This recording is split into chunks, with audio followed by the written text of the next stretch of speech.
So, good morning, Memory. Morning. Hi, Crystal. Hi, how are Lovely to you? see you. I'm okay. On the contrary, the weather is shifting a bit, Yeah, so I'm fine. okay. So I'm going to start Yeah. us off by asking you to introduce yourself along three areas: who you are, your personal, your political, and of course your professional. Okay, so I'm Memory Kachambwa. I identify myself as an African citizen born in Zimbabwe and married, three kids, all boys. Hopefully, they'll turn out to be feminist. I identify myself as an Pan-African feminist who uses a lot of intersectional approaches, the feminist approach to analyzing. So if you were to ask me, what sort of glasses do I wear? So my glasses and my lens, it has to go, I screen things using that lens. So that's who I am.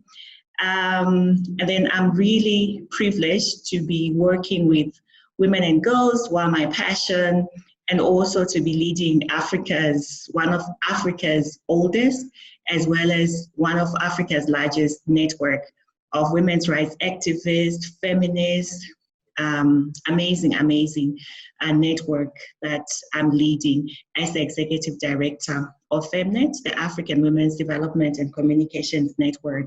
And this network is really, it was born out of African women who just wanted a space, who wanted to be seen, and who also wanted a voice. So that's me. Great. Thank you so much. And thank you so much for making time for this today.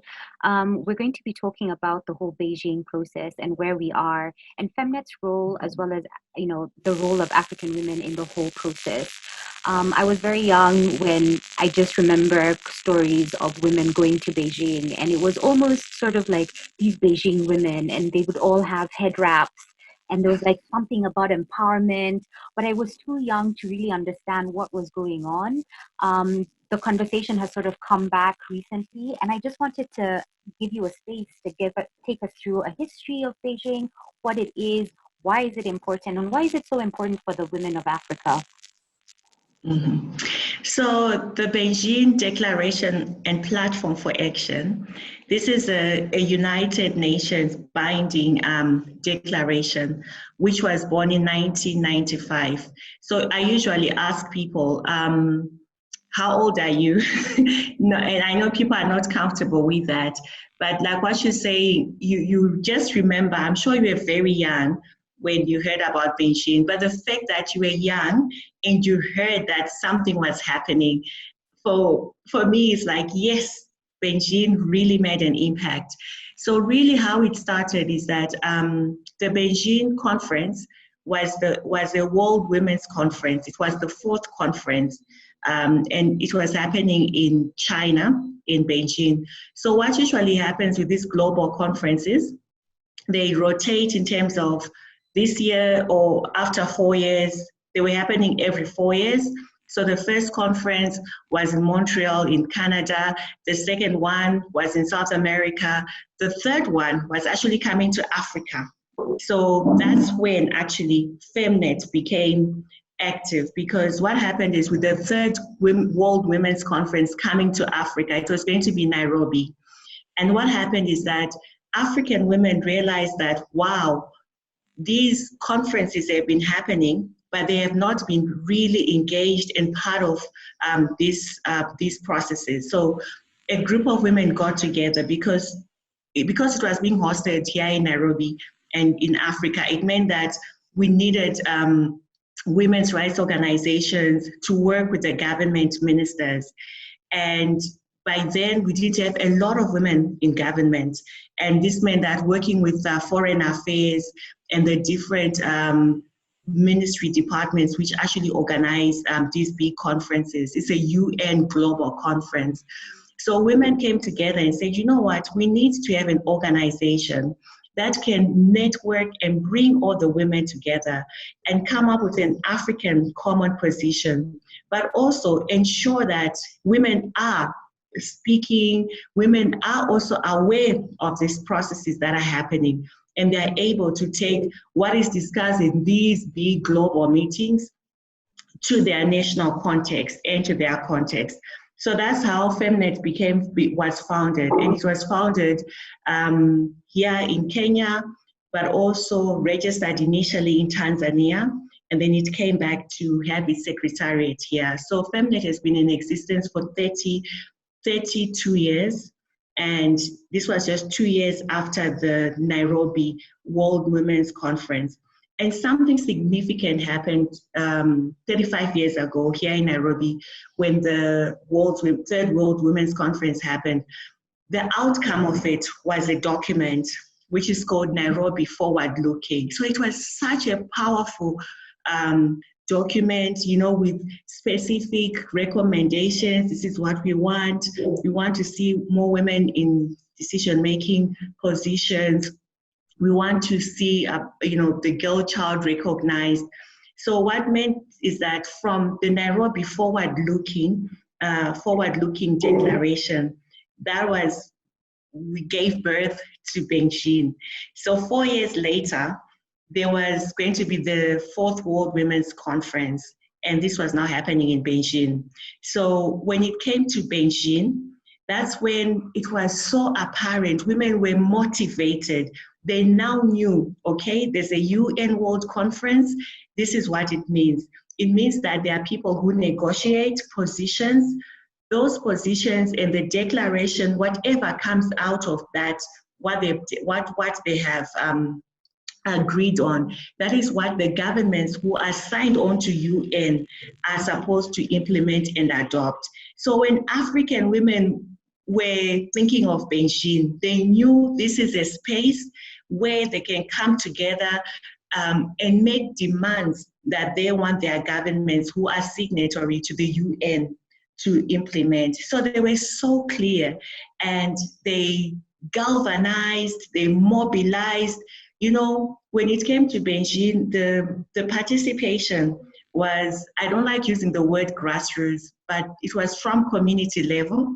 So you had women from community level, and most of the women were actually women who were involved in political structures. And this was also happening at a time where in Africa, most of the countries have actually had independence from the colonial governments.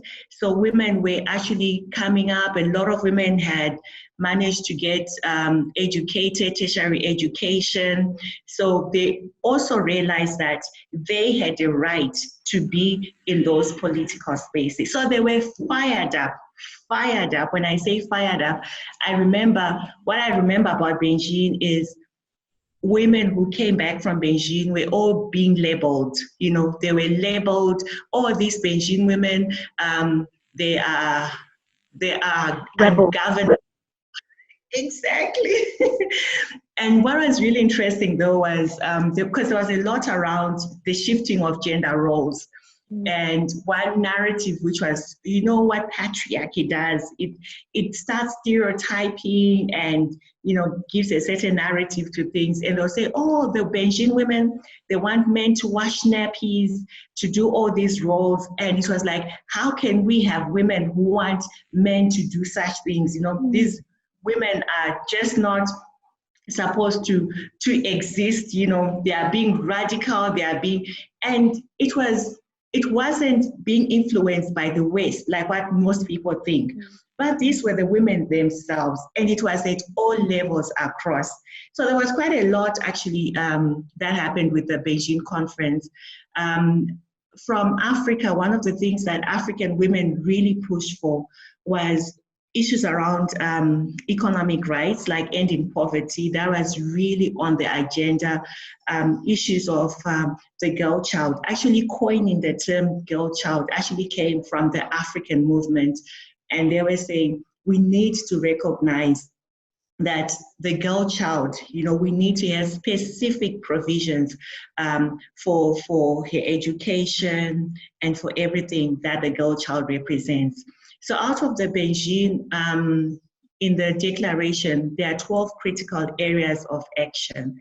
Yeah, but maybe I can stop now. No, actually, let's go to the 12 critical areas and see what they are, and then fast forward to present day and what's happening with what they're calling generation equality. But let's go to where you started and talk about the 12 critical areas and what's been happening ever since to get us to this point where we're experiencing generation equality. Okay, absolutely. Yeah, so out of Beijing, where they agreed on 12 critical areas for action. So one of the things that is so unique about Beijing is they call it platform for action. So it was about action, to say what are the things that we need action on. And the 12 critical areas, women in power and decision making, the girl child that I mentioned, women in the economy, women ending violence against women and girls, human rights of women, education, training of women, and women in the environment as well. I mentioned it again. Women and health, women in the media, women in armed conflict, and institutional mechanisms for advancing women. So I really like the institutional mechanisms for advancing women, because that when you go through that declaration, it says women cannot advance unless institutions have transformed, unless there is, ministries, and that is when ministries of gender or women affairs, it depends with the different countries. So one of the things they said, we need to have mechanisms so that from the government level, there are mechanisms that are solely looking on ending all the issues around women's access to education, removing some of the laws. I know, even issues around double taxation on women. So there were a lot of issues which were called critical issues. I know right now there's certain things that we are just unimaginable. I mean, just even prioritization of girls in a family getting an education. That was something where if resources, when families made a decision on who goes to school, the first decision was let the boy go, because this girl is going to be married. So what is the whole point of getting a girl educated? But with the women pushing and around Beijing, it was pushing to say we need universal education. Everyone should have a right to education. So, there are things where they're just unimaginable, but those are the things, even voting, women going to vote, ensuring that right now issues around violence against women, 25 years ago, it was recognized already to say we need accountability on ending violence against women in the private space, when we talk of domestic violence, in the public space, everywhere, really ending violence against women, issues around environment. Now we are talking of climate justice, climate change. But already with the Beijing, they were clear to say we need women to be recognized, their contribution in terms of the overall economy, to make sure that their labor is not, there's not so much labor that women have to go through, investment in labor, saving technologies. So all that was included in the Beijing. And now we are talking 25 years later. But for me, I'm always saying we should always even talk about 35 years later, when the African women's movement was on fire. When people came back from Beijing, they were vying for presidential positions, because they were saying there's nothing that stops me as a woman to be a president. They were going into political parties, understanding how the structures work, and saying, we need to be present. We need all these mechanisms. They were requesting ministers of finance to set up women's fund. I know there's a lot of critique around women's fund, but then that was non-existent before. It was not even seen as something that had to be there.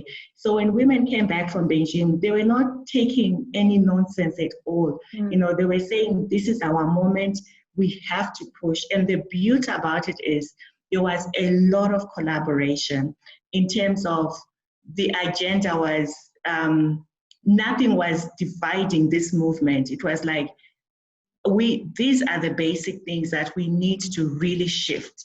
And, it was a wave that really came on the patriarchs who were not aware. Yeah. So 25 years later, and sometimes working in the space, working on issues to do with women's rights on the continent, it feels like progress is so slow, almost non-existent sometimes. The 12 critical areas are still critical areas, and sometimes it's hard to imagine that there's progress. But what you seem to be saying, and I think this is an important thing, that we must look at our history and take stock of where we've come from, and also celebrate our wins. There has been movement, there's been changes, even though they're gradual and slow. There has been movement in terms of progress, in terms of moving forward for the women and girls of Africa. And I just want to celebrate that it's not always so dire. Of course, there's so much more work that needs to be done. The 12 critical areas are still critical areas, especially now as the world goes through this pandemic and the crisis that we're going through. More than ever, these are issues that really need to be at the forefront. So I'll fast forward to current day in the last year. And I know there's been a lot of, conversations about Beijing Plus 25 and what that means, which formulated the generation equality. And I just want you to take us through what the generation equality is and what role did the African women have towards formulating what it currently looks like. Okay, so 25 years later on, one of the things that African women have realized is that we need to sort of hand over the baton to the new generation, because like you said, you were very, very young, but now this is when you are in your prime, your voice, you say a lot of things that make amazing, which shift a lot of policies and things like that. So we need your generation to be holding the Beijing flame and really moving with it. So this is how the generation equality came about, to say UN Women, being led by UN Women, it brought together civil society organizations, and then it approached two governments, the government of France and the government of Mexico, to support what we are calling the Generation Equality Forum. Okay, so 25 years later, one of the things that the women have realized across within what we call the women's movement is that because of the amount of momentum that Beijing had, 25 years later, it was important to actually ride on that momentum and start galvanizing support, but most importantly, doing a baton handover to sort of like hand over to the new generation. Like you said, Crystal, at the beginning, we're very, very young. So this is about creating space also for the generation now, the now generation, not the generation to come, but the young women, the women like you, Crystal, who are on fire, who are energized, who are shifting policies, dismantling, detonating patriarchy, challenging. So this was the whole idea, to launch what is called a campaign, which is called Generation Equality, to say we need a whole young women's movement to really carry on the flame of Beijing. And why? Because we've realized that there's been a lot of backlash. So 25 years, women have been influencing constitutions, putting policies, but we've realized that most of those policies are not implemented at all. There's no political will to implement that. We've realized that there hasn't been financial support for making sure that, the rights of women are realized, in terms of even investing in ending violence against women, for example, reducing the amount of work that women have to do, issues like just availability of sanitary menstrual health, just investing even in water to be accessible by everyone. So just the basic human rights. So we've seen a lot of backlash, even in terms of implementation, particularly of the policies. That just make women equal citizens. It's nothing about women taking the place of men or women trying to, to adopt a foreign way of living. No, it's just so simple for women to claim their rights and their space. So the Generation Equality Forum is a forum which is led by UN Women and civil society, and the government of France and the government of Mexico have come in to support. So African women are also part of what the civil society, it has a civil society platform where we have different representatives of civil society in all their diversity. So networks, these are global networks. So Africa is also there. We have about 3 members, one representing young women, and they are from Cameroon. We also have another Francophone, I think I can mention Zone, her organization is Cameroon. And we also have Elsie from Will Duff, Francophone Africa, and we also have FEMNET. So we are part of what is called in the Civil Society Advisory Group to the core group. So the core group has a representative of UN Women, it has a representative of government of France, Mexico, and also a civil society. And most recently, it also has a youth representative. So there's also along this whole process, what is called the Youth Task Force. So it's a task force of youth networks. And from Kenya, we have an amazing, amazing young lady from the Green Movement, who's also among other young people who are part of the Youth Task Force. So this is how the Generation Equality is structured. It has a core group, it has a civil society advisory group, then it's got a larger civil society group where any civil society organization, any activist can be part of it. So what is going to happen is that each of these, the core group has come up with what are called action coalitions. Remember, when you talk of Beijing, we are talking action, which is one thing I like about Beijing. It's just not about speaking, but it's about what action, what specific action are you going to take? So out of this campaign, the Generation Equality campaign, they have what they call action coalitions. So these are coalitions there are currently 6 action coalitions. And are they taken from the critical areas, from the original Beijing and collapsed into 6? Is that what it is? Yes, yes. So there was a whole process last year, 2019, to say, what are the 6 critical areas? So remember, we have the 12 critical areas, but looking at our context today, what are the 6 areas that we can say for the next 5 years, for the next 10 years, why don't we have investment in this? Why don't we come up with concrete, ambitious actions that we know can address, when you talk of systemic, structural issues, gender inequalities, change social norms, change perceptions, change those things that really are at the core of making sure issues, there's perpetuation of gender inequality. So Memory, I've also asked you because you're talking about action and Beijing being different in that it works on actionable things that can be done. And for the women's movement in Africa, and to make sure that African women are living lives of happiness and dignity, at least for me, that's what I go for. There's been a perpetual way to work on women's rights issues, like very targeting very individualistic issues. So microfinance, financial inclusion, things that target interventions that address an individual situation. However, we've seen very little, and you've spoken a little bit about it, in terms of systemic change, things that would systemically change the way things are done, that would have bigger impact and really shift the way things are done.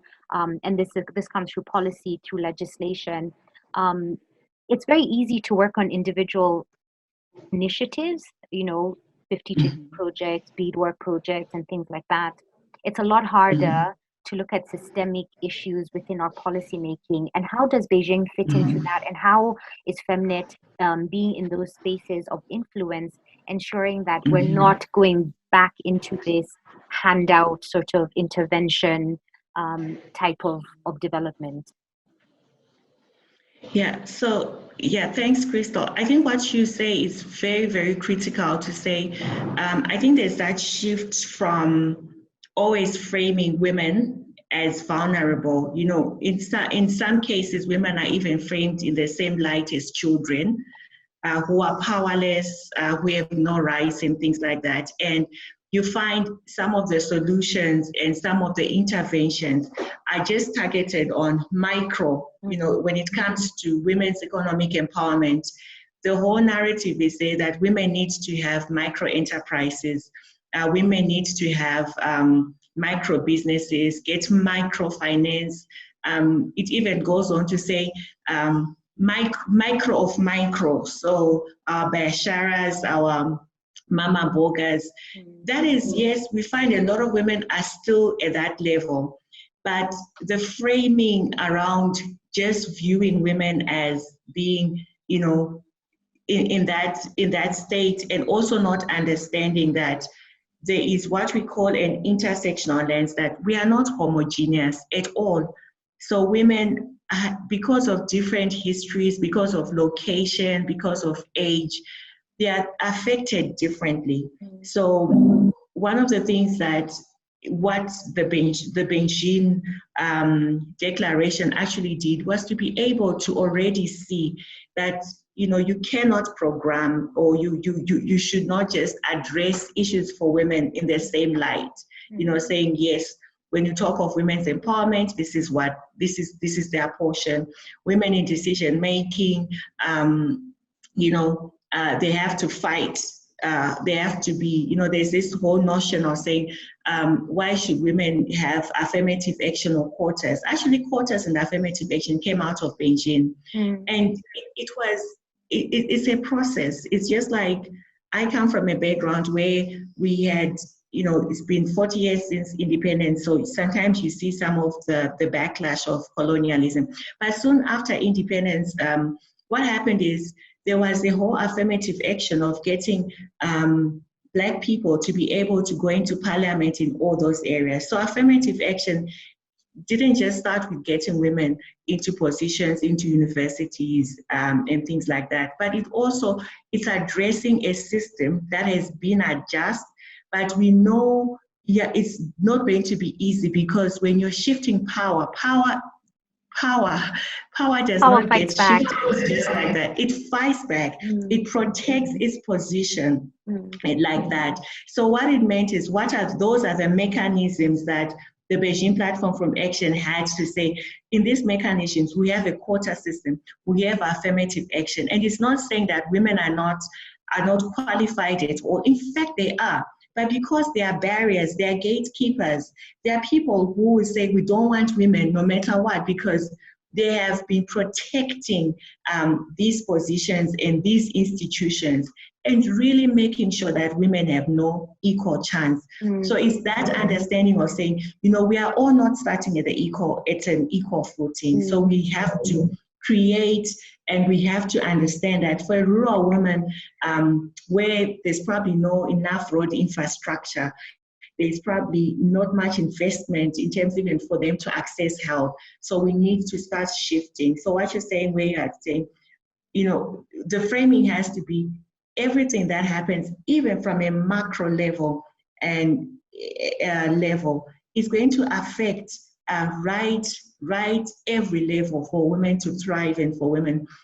We have to interrogate how many schools are in a particular geographic areas. What is the access? What is the ratio? What is the, how is a young girl who is staying in a community where they're expected to first go get water, to first, you know, do all these gender roles? How is she going to access education and compete at the same level with another boy? So just really breaking that down. And this is what, when we're saying, I know there's also this thing, oh yeah, but we've had enough. You know, it's enough, 25 years, you've been saying the same thing, and we'll continue saying the same thing, because if nothing is changing, no country has ever even achieved gender equality. Even the countries that we know have put in mechanisms for equality. Women are still not paid as much as men across the board in most institutions. So that is the kind of spirit where we are saying with Beijing, 25 years, we are doing this generation equality to say the fight is still on. Yeah. We need to really start fighting these, when you talk of these structural, systemic, deeply rooted things that are just normalized. But it's not normal when you are the one who are feeling the brunt of it. If you are the one who have to, you have to, even if you are working in an urban area, if you still have to go back, you've all been to work and you still go back into your private sphere and you're expected to do things which the other gender is not expected to do. You're still being violated right at the core, and then you're expected to perform at the same level. Really, as long as those things where people are just not seen as equal, you're seen because of your sex or being female, or even if you're gender that's what they see, and because of that, they say, this is what you should be, this is what you should be. So that's what we're saying. We are pushing to saying no, no, no, no. And the generation equality is really trying to create that movement, that passion. That's just not about women working with women's rights organizations. It's not at all about that, but it's just about everyone just realizing to say, when you talk about issues of gender, it's not about, it's just not a women's issue, but it's our issue because it's a justice issue. So those 6 action coalitions, which are ending gender-based violence, economic justice and rights, climate justice, technical and innovation, bodily autonomy, and feminist movement building. So those 6 are some of the critical action coalitions that we're saying, if we can, you have to eat an elephant slowly. One at a time. So FEMNET is part of the leading organizations within the Action Coalition working on economic justice and rights, which I think is really important to have an African women's rights organization at the core of that issue. But as I was looking at who else is part of the Action Coalition on Economic Justice and Rights, it was really curious to see who else is on there. So in terms of countries, there's Germany, Mexico, Spain, Sweden, and South Africa. In terms of international organizations, the OECD sits in this Action Coalition. And I can't help but think about the fight for tax justice, and that Africa loses a minimum of $100 billion every year through illicit financial flows, and the global governance system that is skewed against global southern regions like Africa, which means that the OECD is the one, they come up with tax frameworks and regulation for the whole world, yet Africa doesn't fit in those spaces of decision making within the OECD. So I find that very interesting, and how that power dynamic will play out. The other one that I find really interesting is the UN agency elected to sit within this Action Coalition is a new one called the United Nations Capital Development Fund, UNCDF. And their tagline is unlocking public and private finance for the poor. Now, in a world where we're moving away from poverty reduction to working around inequalities and to fight inequalities, I find that very curious that they're still working around poverty reduction. But more importantly, with the centralization of private finance as a silver bullet for development on the continent. And we've seen all, the drama that comes with that, the debt that ties African countries in, especially now with COVID, and especially now that our countries are so cash strapped that we're taking as much debt as we possibly can. The question about who is going to be paying for it, what sort of contracts and on what basis are we signing these contracts on debt? But when you centralize private finance as the United Nations, I wonder what that means for us, and I wonder what that means for an action coalition working on, inequalities around economic justice and rights. It's very curious for me how this will work out in terms of the power dynamics around that, in terms of different ideologies, and I'm really curious to hear what FEMNET's perspective on that is, and how you plan to navigate this. Yeah, absolutely. So one of the things around action coalitions was to also create a platform where we have private sector, we have UN, we have member states, and we have civil society speaking to each other and really being able to assert and say, these are the issues that we want you to deal with, and these are the issues and the critique. So one thing that I do know was quite problematic with this framework is that it's coming from a premise where there's been what we call shrinking space for civil society to be engaging in multilateral processes. So it was how do we start breaking that? So with the Gender Equality Forum, it's a forum where we'll be coming together, private sector, government, UN, OECD, all these entities with civil society. So we as civil society, as FEMNET also being part of this action coalition, is to be in the room and to also start challenging the same issues that you talked about. I mean, even with the Gates Foundation, we know they're the philanthropic fund, but it's to also really, talk to them about, these actions. This is how they harm us, coming from the global south, coming from Africa. The extractivist model of, capitalization, that's not a model that we want to see. The need for transforming the global financial architecture, having, really lobbying and pushing for a tax justice system, which is fair, which is transparent. So for us, our tactic is we want to be in the room, to be able to sit across and to still maintain our position and not be absorbed or captured like what we know, but to be still in the room and still represent the views, the realities that we know women face. And because it's one thing to say, should we continuously be talking to each other within our movements? Nothing is shifting, because we totally agree, we totally see. We are also gathering the data, the evidence, which is already there, but to now put it across and say, can you, this is what we want you to be also telling the other donors. This is what we also want you to be telling other UN entities. This is where we have a problem in your framing. Can you listen to us? And can you take these actions? So what we are doing is we are coming up with a position to say, from this action coalition, this is what we want. When you talk of illicit financial flows, we really want you to take action on illicit financial flows, to consider the recommendations that are already, that were already put forward by the African Union mission. So those are the things that we as FEMNET, we are really positioned. And on economic justice as well, where we are really trying to push and move the narrative from micro issues, but to really start looking at macro level issues as well, and to have that analysis where we can really start challenging and also asking for a shift in that. So we are well positioned, but of course, this is not something that we'll do alone. This is where we need a lot of networks, collectives, activists, specialists like you as well, who, coming together, but also most importantly, also working with other entities like the media.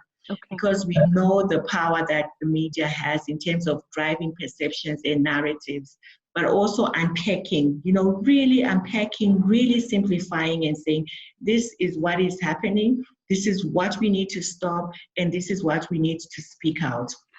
So and also advancing partnerships as well. Yeah. Okay. So FEMNET is leading, collecting voices, priorities for Africa and for Africa's women into the Action Coalition on Economic Justice and Rights. Where do we find information? How do we engage? Just very quickly, as a parting shot, how do we make sure that whoever is watching this has an entry point to engaging with this action coalition and can give input and can engage in this issue? Okay, so what we are also doing as FEMNET is we're having now we can't call them public awareness Zoom meetings where we are reaching the different, because this is just for Africa, but we know we have members in all the 5 regions of Africa. So we are actually in the process of creating a portal and a landing page around the action coalitions, where on our website, you can actually get more information. So our website, www.femnet.org, is where, if you can just write, if you can just get in touch with us. We've created what are called working groups, where these are small working groups where we want to get the voices of African women. What are the priorities and what are the targeted solutions? So it's not so much about, constantly speaking the problem, but to say, what are the targeted solutions? If it's one thing to say, we just want a UN text body, then that is the one thing that we want to push as FEMNET in the next 5 years. If it's one thing around institutionalized and, a framework on gender transformative budgeting for all governments, that's the one thing that we want to push. So we are really trying to collect as many as views from the different regions, from different partnerships across the continent, and then come up with a paper where within that paper, we can't go beyond 4 or 5 because we know we can only achieve a few things. So that's the process. And we really want to invite as many people just to reach out to us and to really, really, have a say in this, but to also make demands on us as FEMNET, so that at least we want to play our role as well as facilitating the demands that are coming. That will really make a shift and a change in the next 5 years. Okay, thank you so much. This has been really interesting, insightful, and has really also, for me, I've learned a lot, especially the historical background as to why it's so important. I don't just remember the head wraps and like rebel Beijing women, but I now understand like why it's so important and what the journey has been. Just to end, I'll ask you to, give us some insight into what's been keeping you up and moving in these Corona times. Something African that has inspired you, has got you up and inspired to move, or just like got you dancing, or whatever it may be. Of course, dancing. Jerusalem has been the one, seeing all the moves happening. We tried it as FEMNET team, but I think we've been in lockdown for so long. We've gained so much weight, we can't even move our legs. But I've just really been inspired with a lot. I'm from Zim, and there was just a few weeks ago, last month, there was a whole tweetathon on Zimbabwe Lives Matter. And for me, that really, just the solidarity from across Africa on just coming together, and how even if people think Twitter doesn't change, even if people think social media, it is a voice. So that really inspired me to say, people can come from all over and we can really motivate, we can really mobilize when we see atrocities that's happening. I've also, you said 3 things, right? Okay, and then one thing that has also inspired me is Yacine Fall is a Senegalese economist, and I had a chat with her recently because, Beijing, we're trying to create the voices so that we capture, what was the vision of women? Imagine being alive and saying 25 years ago, this is what we're fighting. So just listening to those, they've been so incredible. I've talked to women who just make my, I just start getting all these goosebumps to just see women who are in their 50s, in their 60s, in their 70s, who, to be honest, are pushing a feminist agenda unapologetically. So for me, that has really been inspiring. So I've spoken to Martha Karua, but I wanted to sing out loud and talk about Yacine Fall because she made a speech to the World Bank governor then 25 years ago. And in that speech, the stuff she talks about, it was really around structural adjustment. And she was just challenging, and she was just saying, you need to first do the structural adjustment as the World Bank. And to be honest, what she talked about 25 years ago, word for word, is still relevant. It's still relevant. So that has inspired me. Yeah, and also just recently, there's a collective of feminist activists in Malawi who have just gone through a summer school, and I'll be at their graduation. So just the honor of being invited in their space of these amazing young, oh my goodness, if there's one thing that really inspires me, it's just knowing that there's a movement that's out there. Yeah. It's just a movement that is really, really doing things with whatever they have. Yeah, but I also have to mention that 2 weeks ago, I went to visit Edita, who is also an activist, a women human rights defender, and they built, with whatever resources they had, they built their feminist center for peace and justice and rights. So I spent time with them. We went to watch soccer, and it was just amazing, just being with them and just being in their space, but just seeing the amount of power that even if there's corona, even if there's discrimination, even if there's inequalities, that's not defining them. That is absolutely not defining them. They're just still fighting. They are doing arrest within the community. They are galvanizing resources. Just amazing. Just creating safe spaces for girls. Put the links to all your inspirational spaces, people, initiatives, so that more people can see and can learn and can engage with them if they need to. And I'll stop there because we could go on all day. But really, thank you very much, Memory, for spending time with us and for allowing us to have a chat and to really pick your brain, your mind, your soul, your passions around this, and for sharing with us. Thank you so much. Thank you so much, Crystal. Thank you.